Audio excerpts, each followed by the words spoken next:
अलग ही।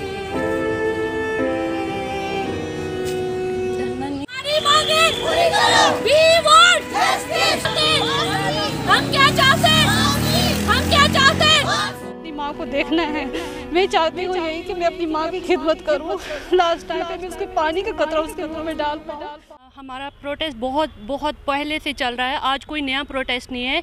हम लोग पाकिस्तानी हैं और हमें अपने घर, अपने वतन, अपने माँ बाप से मिलने के लिए बस सिर्फ ट्रैवल डॉक्यूमेंट्स चाहिए। उसके लिए हम निकले हैं और हमारी कोई डिमांड नहीं है। हम दोनों गवर्नमेंट से यही अपील कर रहे हैं कि प्लीज़ हमें ट्रैवल डॉक्यूमेंट्स दें, या तो यहाँ की सिटीजनशिप दें, आप हमें एक्सेप्ट करें, या तो आप हमें वापस भेज दें। इससे पहले आप श्रीनगर की प्रेस कॉलोनी में प्रोटेस्ट करते, आज बारामूला में प्रोटेस्ट करने का मकसद क्या है? आज बारामूला में प्रोटेस्ट करने का सीधा एक ही मकसद है कि अब हमसे बर्दाश्त नहीं होता। अब हमें सीधा बॉर्डर खोलिए और हमें जाने दीजिए। तो आप उड़ी की तरफ मार्च कर रहे हैं? जी जी बिल्कुल आना चाह रहे हैं उड़ी की तरफ। आज हम किसी भी हाल में हम बॉर्डर क्रॉस करके रहेंगे, क्योंकि हमारे जो वालिदैन हैं, सब कुछ हैं वहाँ पे, बहुत सारे हमारे रिश्ते गुजर चुके हैं।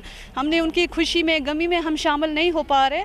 मेरी जो खुद की मेरी वालदा है, उनको मैंने 1 साल से उनके साथ मैंने बात नहीं की है। उनको पैरालाइज के 4 अटैक हो चुके हैं, उनसे मैं बात नहीं कर सकती हूँ। मुझे आज किसी भी हाल में वहाँ पर जाना है, मुझे अपनी माँ को देखना है। मैं चाहती हूँ यही कि मैं अपनी माँ की खिदमत करूँ। लास्ट टाइम पे मैं उसके पानी का कतरा उसके मुंह में डाल पाऊँ, लेकिन आज मैं इसी वजह से आई हूँ यहाँ पे। मैं किसी भी हाल में आज वहाँ जाके रहूँगी, चाहे ये इस पार या उस पार। अगर हमें गोली भी खानी पड़े तो हम खाएंगे, लेकिन हम जाएंगे, किसी भी हाल में हम जाके रहेंगे।